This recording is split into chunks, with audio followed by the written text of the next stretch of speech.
Welcome to Conversations with Malik podcast. We'd like to thank everybody who listens and watches this show. Please don't forget to follow us on convoswithmalik.com, convoswithmalik.com. There you will find all our social media links, Stitcher, Spotify, Apple, iTunes. Follow us at Conversations with Malik on Facebook and YouTube, and on Instagram at ConWMalik. I'd like to thank everybody who makes this show possible. Bring the Dream Raheem, audio engineer, Justin Ma, social media manager, all the PR people, everybody who sends us your people over to Yvonne Diva Dash, the diva of all divas. Play.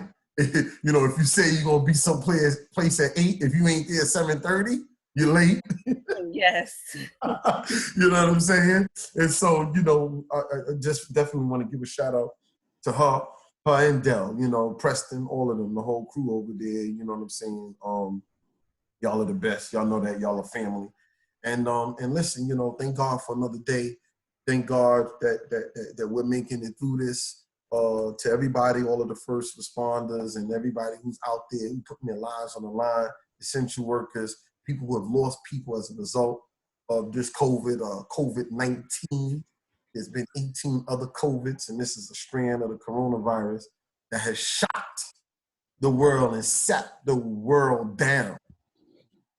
Kind of reminds me of that movie, The Day the Earth Stood Still, where the aliens came for no reason. Before he left the Earth still. And that seems like what's going on. Listen, I'm always blessed and fortunate to have somebody on the show. And today I'm here with Simone Gordon. Thanks for having me. And listen, she's better known as the Black Fairy Godmother. She's a community organizer in New Jersey for Black African-American and Latino families. Simone is a mother of an autistic child, motivational speaker, special needs advocate, and domestic violence specialist. I mean, it goes on and on. Simone also serves executive board, We're going to let you tell her greatness. How you doing, my sister? I'm blessed. Thank you so much, my brother, for having me today. It means a lot to me. And I mean that sincerely. Yeah, no doubt. And thanks for coming on. And listen, so tell me about the Black Fairy Godmother. The Black Fairy Godmother is everything. I am the fairy that come in the middle of the night and try my best to rescue our people. We need somebody. Right now, we're going through tough times, and for the past hundreds and thousands of years, we had political leaders who will come up front, but then they will get their shine and step off. So the Black Fairy Godmother is the one who strengthens us and try to get families stabled. As you see on my Instagram, I do fundraise for families if there's no resources in their city or town. But but after I do that, I try to get them involved into getting into like a small business or education, or even go to a community college, because you can't always be in a emergency mode. We really have to be smart right now, especially in times like this. Wow. And listen, times like this is definitely a unique time. I mean, everybody is affected, girl. I mean, everybody. We're really affected and devastated in a lot of ways. Me and my wife, we own businesses, and our businesses are shut down. We own preschools and bus services, and we're shut down right now. So it's definitely real. Tell me about why is there such a need for what you do in your community? The reason why there's a need in my community, I'm going to tell you personally, I was one of the women or the men or the much needed families who come for help every day to me. I lost my job in 2016. I worked at a big bank. I was making $51,000 a year, but I also had a baby. I became a single mother, and the unemployment at the time was $200 a week. So I had to live with my parents in a 2-bedroom apartment along with my son. And I kept calling 211 because, when you go down to welfare, they talk down to you. Oh, please. When you go down for help, they talk down to a lot of women. And I was one of those women like, listen, you're not going to talk down to me. So I went ahead, I called 211 because that's what everybody on Facebook tells you to do. Call 211. the operators of 211, do you guys know that they don't check those numbers to see if they are actually in service? I was getting a lot of disconnect numbers. And then I was getting some that said, hey, there's a waiting list and we'll call you back. And then some just had answering service. Gotcha. So I became defeated. I said, you know what? I don't know what I'm going to do, because my son was diagnosed with autism spectrum disorder. He's nonverbal. Wow. And he needed special formula, wouldn't approve it even with a doctor's note. So I said, should I go to Walgreens and steal it? I'm going to family members, and my parents tapped out because they were taking care of me. They helped raise me, and they helped raise my son. Right. So I got tired. I went to Facebook. I'm like, do anybody know any groups? And it was a friend of mine said that there's a group called Reparations and Offerings and Requests. You have to be a woman of color to ask for help. I went in that group and I asked for my son's special formula. I asked for his diapers. I asked for groceries. And there were 4 women who were Caucasian, and they were very wealthy. And they helped me. Wow. Not only did they help me, they said, you can't be in emergency mode all the time. You no longer work for the bank. So what is your next move? I said, I want to go back to school. These women wrote me out a check to Essex County College, enrolled me in school. Wow. And they said, okay, you're enrolled in school. So what else? They never met me. We would only Skype and have telephone conversations. I said, I want to help women like me who never had anything that I'm having right now. Yeah, the 4 white women to just give you money to go to college. You know, that ain't everybody's story. And those 4 women to this day still with me and doing the same for other families. So we went ahead and created a Facebook group. And a lot of women started coming to me for help. And I said, listen, I'm going to help you get groceries. I'm going to help you get, your rent paid, your electric, whatever is needed.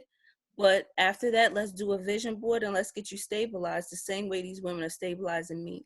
And it just grew into something big. Celebrities start coming to me like they want to help out a lot of these women. A lot of these women are shouting me out on Facebook, Instagram, and Twitter. And I just start getting overwhelmed requests. And then an author named Jennifer Pasteloff start donating. She started sharing some of the requests on her Instagram. She said, you need to get an Instagram. I got an Instagram, had 100 followers. And then I start posting. I'm like, oh my God, my following went from 100 to 1,000. 1,000 to 3,000. Now I'm at 13.5K. Nice. There was a author named Elizabeth Gilbert. She's very well known and big. And all of a sudden, one day I woke up and she was just banging out all of these requests. Kids who wanted to go to college, mothers who needed shoes. There was a shelter in Newark who needed Christmas. She bought the whole Christmas. Nice. And this is Black and Brown families. That's my platform, and I just became known as to just helping people. There were people in Louisiana, Mississippi who were inboxing me Christmas time. Their kids never had a bed. Mattress Never firm, had a bed? They never had a bed. I put the story on. Never ever once had a bed? Never had a bed. And I put the story on Instagram. And these are people, and they work. I put the story on Instagram, and I, didn't put the parent's name, address, anything, because she wrote to me. Mattress firm got involved, and they started donating beds to families who needed beds. They donated approximately 10 beds. Louisiana, Georgia, California, Mississippi, and Florida. Wow. To those families. Wow.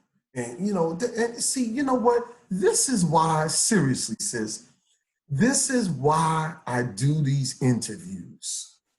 Because you don't hear about a lot of this stuff. You don't. This is like amazing. And just to hear, listen, I know people are poor. Back in the days, my hustling days, we went to different states and I seen, poverty. I'm from New York, so I'm a New Yorker. But poverty outside of New York is totally different than the South.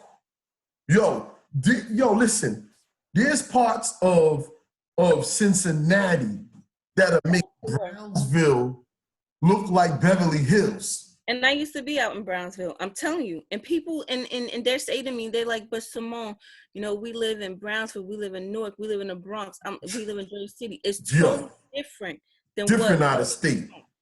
Totally different. St. Louis, Louisiana.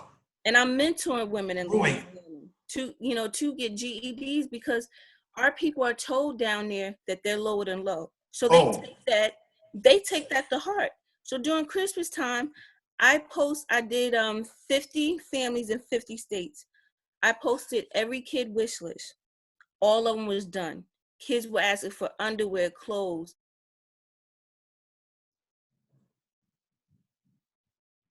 I can't hear you. I can't hear you, Simone. You went out. Your audio went out.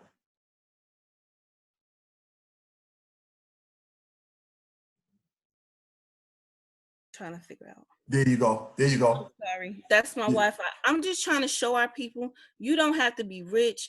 You don't have to be Jack. You don't have to be any other celebrity to make a difference. I'm just trying to transform my platform into a platform for change for us. Because if we don't take care of us, nobody will. I wake up 4 a.m. I take care of my son. I change him. I do what I need to do. 8:30, I'm in class. And now that I'm online, I have to do online with him and my son. And, since the pandemic happened, I'm used to getting 31 messages, and we go through the messages to make sure that they're not scams. I'm getting 100 plus. Food. If you go on my Instagram, food, we're Instacarting. Some families we can't Instacart to because New York and New Jersey, there's not a lot of people who are out Instacarting. We have to cash out the money. They send us receipts. They send us pictures of their refrigerator. The list goes on. Now the domestic violence rates have gone high. We have a domestic violence team, and we're overwhelmed. We're getting Airbnbs and hotels, and it's just overwhelming. And I'm just happy that women are tagging me, that I'm making a change for them and making them safe, making them able to leave their partners. Because yes, there are a lot of domestic violence shelters where we're at, but you are only able to stay there for 2 to 3 weeks. So that's why the women go back to their abusers, because they have children and they feel like, okay, their husbands are working, their children are eating correctly, versus staying in the shelter. So this is what I do. Wow. And that's powerful. And listen, I'm pretty sure, like you, I do a lot for a lot of people. And it just helps to give me a purpose. It makes me feel purposeful, because there's a lot of help that's out there needed, And, so what else you got? Well, listen, I know. So how has this whole thing affected all of the things that you do? It affected me a lot because my son, as you know, he's on the spectrum, and he needs 24-hour care. Usually he's in school. So I'm when I was in school, I'm able to multitask. I'm able to speak to my team. I'm able to speak to families. I'm not always able to do that. I'm not always able to save families like I can. So Black Fairy Godmother has been slowing down lately because my life changed. I'm not able to do the things that I have to do, Right. And so, are you a extrovert or you're an introvert? I'm an extrovert. So I know this is driving you crazy because I'm an extrovert and It's driving me crazy. Listen, sis, I'm telling you. Had to call me and tell me to go to bed one night. She said, "Why are you up?" I was up 3 a.m. Yes, because I was going through messages, cash apping people. She called me on the phone, my publicist. I don't know what she was doing up that time. Told me to take my ass to bed. This is like, let me tell you something. And I've been looking at, I've been reading, I do some reading, and I've been reading like how different countries, how this thing has been affecting them in month 2 and 3. And I'm hearing some stories about like domestic violence, people having mental health breakdowns, or like this staying in is getting real. It's getting real. We had one woman who said she was on her way to leave her husband, but when the pandemic came, she's not able to do anything. She was communicating with us, and I knew something was wrong.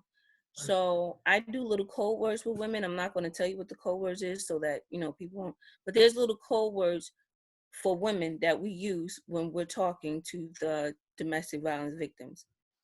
And I got to her and I asked her, I said, "Does he know our code?" She said no. So she asked him to go to the grocery store, and we were able to remove her with the code words. Gotcha. It's real. It's real. People are hungry. A lot of people who were in retail people who have small businesses like yourself who have daycares. A lot of children are going hungry because some families don't want their children to go outside to go to schools and get those sandwiches. We don't Right. know what's in those sandwiches. We don't know who has been on those sandwiches. Right. Right. So, my job, I have a team who's been sending out money, sending out Instacarts. There was a toilet paper shortage, and my team is only 12 people, and I got overwhelmed one night. I stayed up all night, and then my son got sick. I went on Instagram. I said, listen, I need a couple of you people to go into some of these stores, buy toilet paper, take it to the post office, and mail it. We had about 200 people do that. They were going into stores buying formula, mailing it down south, mailing it across streets, mailing it to Mississippi because Amazon had a shortage on stuff. And if you look at my my Instagram, people were posting receipts, tagging me because I got overwhelmed. This pandemic has really put a damper on everybody's life. And it's slowing me down because everybody know I can do about 7 goals per day. Yeah. Black Fairy can't because I need my own self-care as well. Yeah, so it's slowing me down too much. I mean, listen, I've had a couple of breakdowns. Sometimes I'm just in the house and I just out of nowhere, the fuck shit. Yep. And they're looking at me like, okay, let's just go through it. And my son is looking at me and he's like, oh, what I do, mommy? Yo, man. It's like that. Yo, it's definitely been real, and yes, I got the podcast going on. I still got to do office work during the day. I go into the office because one of my daycares is closed. So me and 2 of my managers, we meet there just so we could do some work there. It's only 3 of us, so it's COVID safe. Right. But I'm just out of my elements because I'm a mover and shaker, and but listen, I'm getting through it day at a time. We all gonna get through this, And we gotta pray for our elderly. I went on. I don't know what I was doing, but whatever wine Yvonne gave me 2 weeks ago had me talking on Instagram. But I got through to some people. I'm serious, Malik. Had you getting deep? I had to and put people to tears. We have to take care. What did she give you? What was that you gave her, Yvonne? I don't know what it was, but back when we had the Purple Diamond Award, she gave me a bottle of wine and I popped that wine open. But I had to bring it to us because it's getting real. We got to take care of our elderly. Yeah. We got to take care of them. I mean, this one woman reached out to me through Facebook. She didn't even reach out to me through Instagram. All she wanted was food and somebody to talk to. Wow. And I said, where's your children? They can't come out the house. I said, okay, because everybody don't have that family dynamic, especially in our culture, if you know what I mean. I said, but where's your neighbors? I remember, you're older than me, but I remember growing up in the 80s and 90s, the neighbors were always there. Listen, if you need some milk, if you needed some sugar, you needed a couple of eggs, you needed you needed a can of corned beef hash. Right. So I went in so bad that there was a woman, Caucasian woman, drove an hour to that woman's house and bought her $300 worth of groceries, gave her number, said, you call me and I will drive. But there's houses that's full up on that street. It's sad. We need to take care of each other because other nationalities are sticking together. And that's why my platform is nothing but positivity. A lot of people don't care for me too much because of my parents are from the old school. There's a lot of elderly in my family. So I feel as though we have to take care of them because they are being affected too, especially with this virus.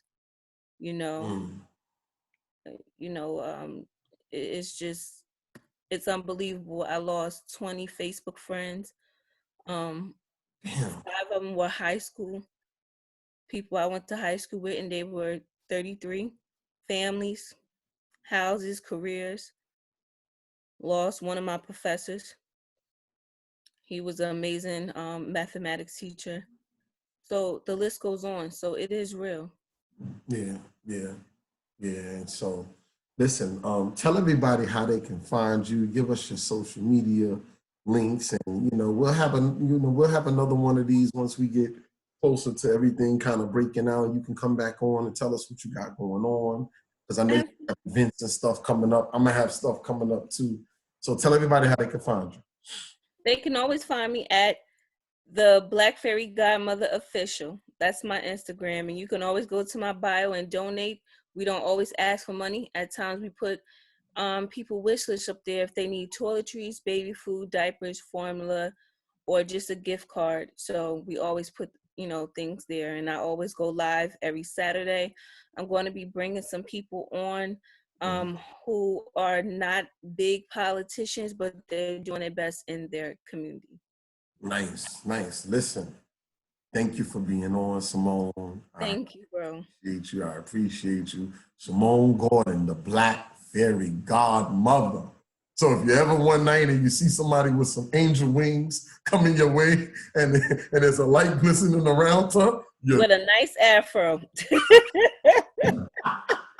That's me. Yeah, they gonna be like this right now. This is COVID. This is the COVID look. That's right. Yeah. Listen, sis, thank you very much. And I end the show like I normally do. Brother Malik from Conversations with Malik loves you, and there's nothing you can do about it. Peace. Peace out, sis. Thank you, bro. Bye-bye.